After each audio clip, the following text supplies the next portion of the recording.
Bonjour, bonjour, chers auditeurs. On se retrouve aujourd'hui pour traiter un thème particulier qui est celui du sens de la justice. Je souhaitais le traiter déjà il y a quelque temps, mais j'en profite pour rebondir sur le post d'un auditeur qui vraisemblablement s'est senti très affecté par la dernière vidéo qui est sortie, qui propose d'aider la Palestine à se libérer et qui a ressenti beaucoup d'injustice à ce sujet. Voilà, je vous montre le post. Donc, cette personne pense qu'en fait, la présence du peuple palestinien, en l'occurrence, n'est pas légitime sur ce territoire, en raison des invasions arabes à partir des années 600. Voilà. Et on a le mot injustice qui apparaît au pluriel. Voilà. Mensonge et injustice. On ne trompe pas l'univers. Alors déjà, je tiens à vous faire mes excuses LLMJ8LJ, parce que le but n'est pas de blesser qui que ce soit. Moi, je ne prends pas parti pour un camp ou pour l'autre. D'ailleurs, ça me vaut beaucoup de fritage dans mon entourage, je dirais, parce que je suis trop modérée et qu'il n'y a pas vraiment de parti pris finalement dans cette histoire, mais qu'on voit qu'il y a un peuple qui se trouve en très très grande difficulté depuis plusieurs décennies et que ce n'est pas non plus normal pour toute personne qui respecte la vie l'un dans l'autre. Je condamne tout autant les attentats d'un bord comme de l'autre. Ils sont dans le même panier. Dans les deux cas, on est sur des crimes de guerre. Mais un être humain normal ne peut pas rester insensible face à ce qui se passe. Très honnêtement, quel être humain sensé et normal, quand il voit ça, peut rester indifférent?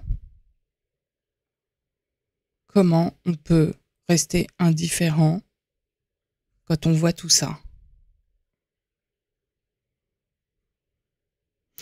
Alors moi, il m'est arrivé de voir des vidéos où on enterrait des gens, des Palestiniens vivants avec des bulldozers dans des fosses. On revoit en fait, hélas, les images qu'on a déjà vues, hélas, auparavant, où on a été choqués, où on a été malade pendant des décennies de voir toutes ces images de la Shoah. Comment on peut nier qu'on fait face aux mêmes problématiques, d'autant que, vous voyez, à titre personnel, quand j'ai des insomnies, j'écoute beaucoup de podcasts en lien avec la Deuxième Guerre mondiale, notamment le nazisme, parce qu'en fait, j'ai besoin de comprendre qu'est-ce qui a vrillé pour qu'un peuple aussi merveilleux que le peuple allemand puisse sombrer dans cette folie meurtrière. Est-ce qu'on peut parler aussi de défense quand ils ont fait ce qu'ils ont fait comme horreur? Est-ce qu'on peut dire qu'eux aussi ils avaient besoin de se défendre alors qu'ils avaient eu des millions de morts dues à la faim et puis aux multiples guerres qui ont duré des siècles avec la France?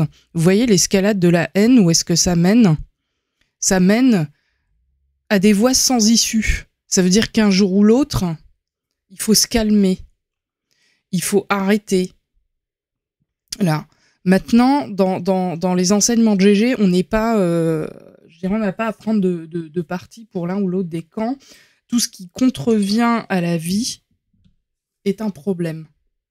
Et c'est quelque chose qui n'est vraisemblablement pas acceptable, on va dire, mais ce qu'il faut comprendre, c'est qu'il n'y a pas un peuple qui est au-dessus des autres.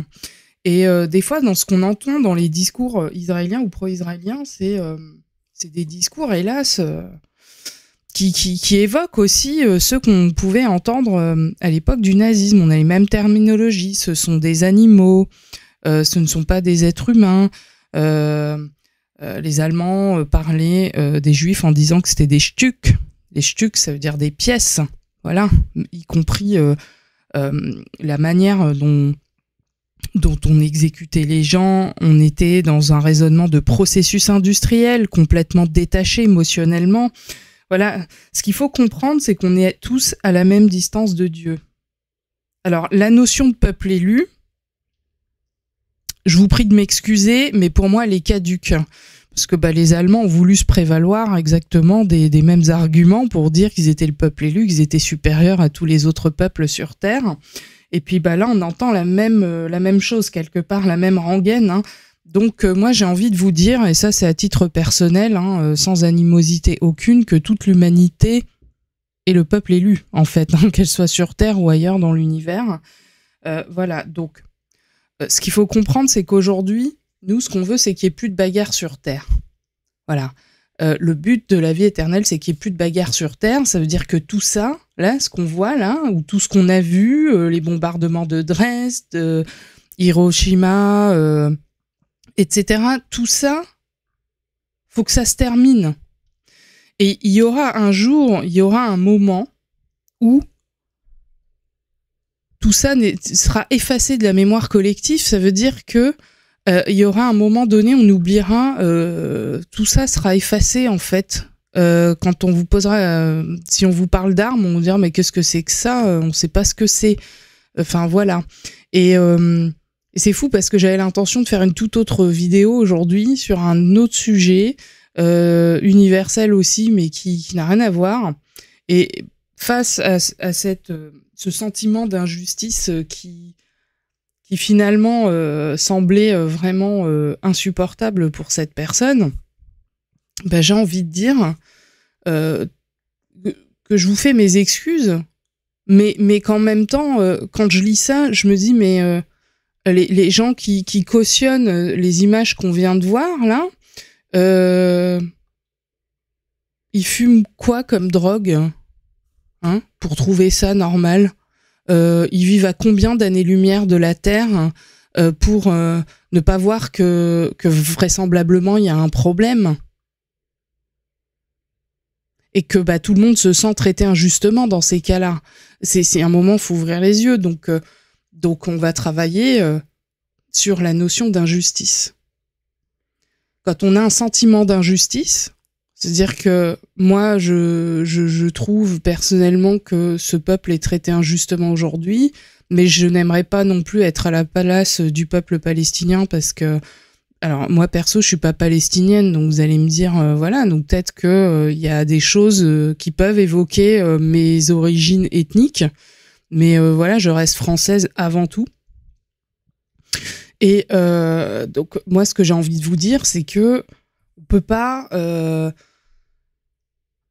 on ne peut pas, enfin, voilà, c'est que je comprends que du côté israélien, les gens se sentent traités injustement, tout comme d'autres gens pensent que les Palestiniens sont traités injustement.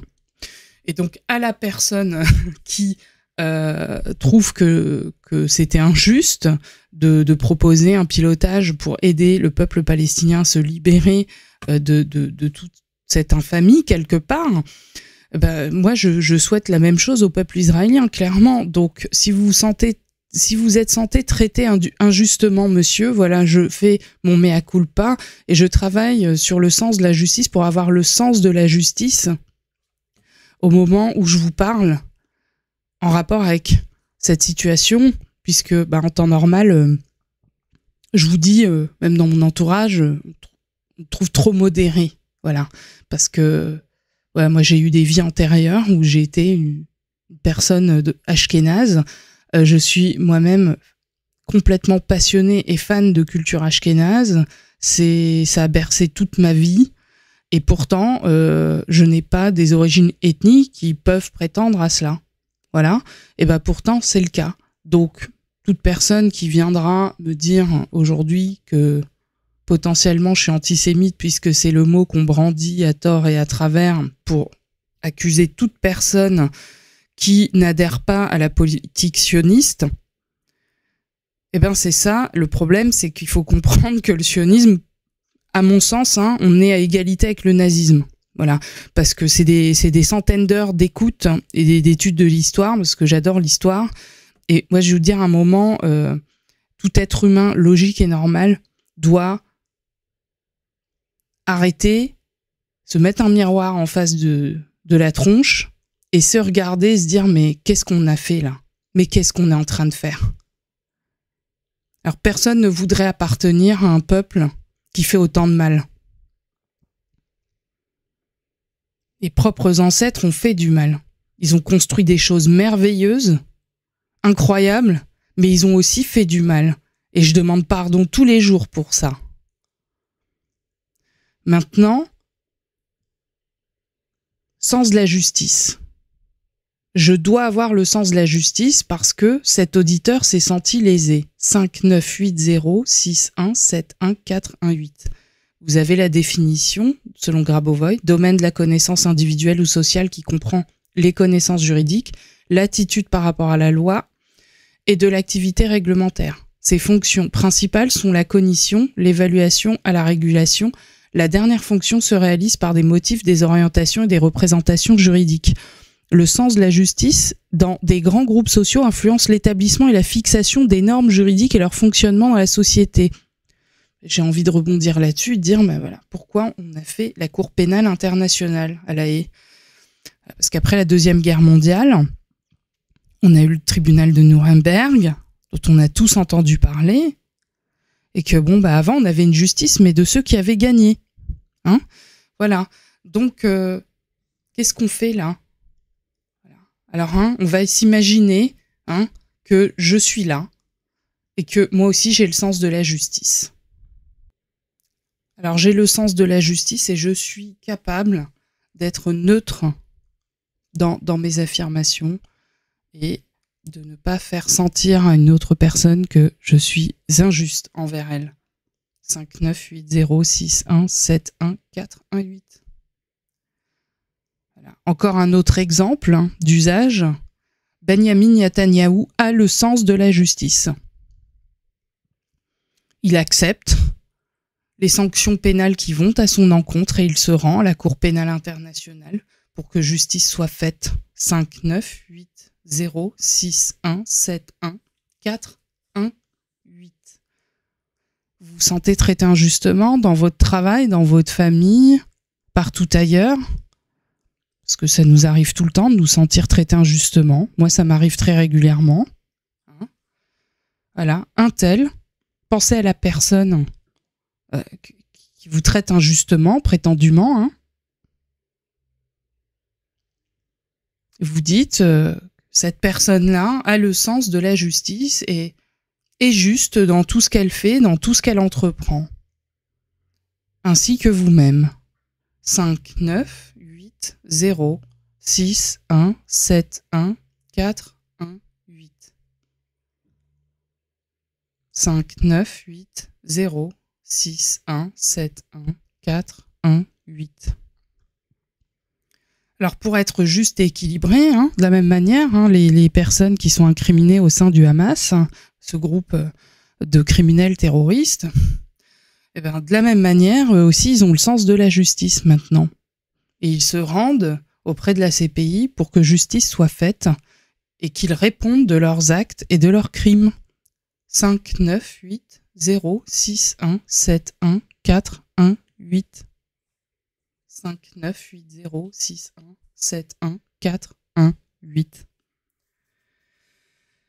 Donc l'objectif des enseignements de Grigory Grabovoi, je le souligne encore, c'est que tout ce qui est bagarre sur Terre terminé. Tout ça, ça ne doit plus exister. Donc on n'a pas à s'enflammer et tout.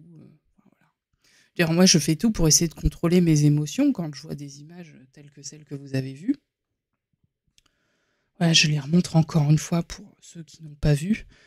Mais très honnêtement, il y a un moment où on ne peut pas rester indifférent. C'est pas possible. Enfin, je veux dire, c'est pas possible. Et puis là, le truc, c'est, vous voyez, quand il y a eu les camps de concentration, tout ça, il y a encore des gens qui trouvent les moyens de nier. Mais à l'époque, il n'y avait pas les médias, il n'y avait pas tout ça.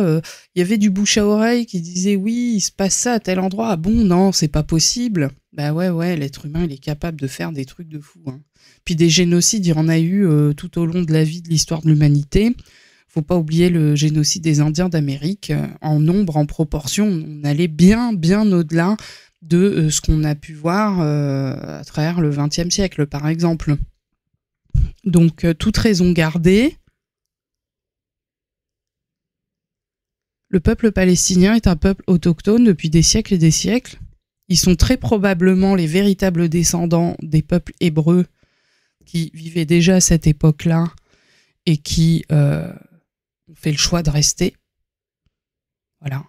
D'embrasser peut-être, certes, la religion suivante, mais il faut comprendre que toutes les religions sont les mêmes, que nous sommes tous devant le même Dieu et à la même distance de ce même Dieu unique. Il n'y a pas de différence. Il n'y a pas de peuple supérieur à un autre. Il n'y a rien de tout ça. La succession des religions monothéistes, c'est l'update, tout simplement, de ce que Dieu a voulu révéler à l'humanité. Et puis, il faut savoir que toute l'humanité a reçu à un moment donné un messager. Tous les peuples sur Terre ont reçu des messagers. Donc, ça, c'est mon avis personnel. Hein.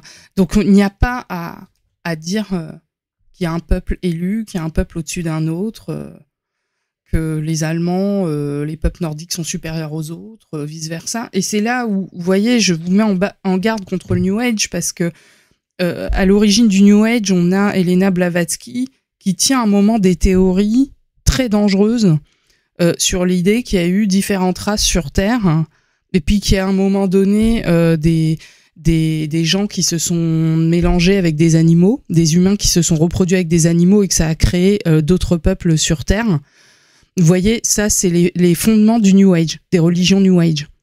Et vous voyez en quoi je déteste le New Age, parce qu'on part dans des trucs complètement délirants, mais c'est ça qui a servi à alimenter l'idéologie nazie de l'Allemagne du Troisième Reich, vous voyez.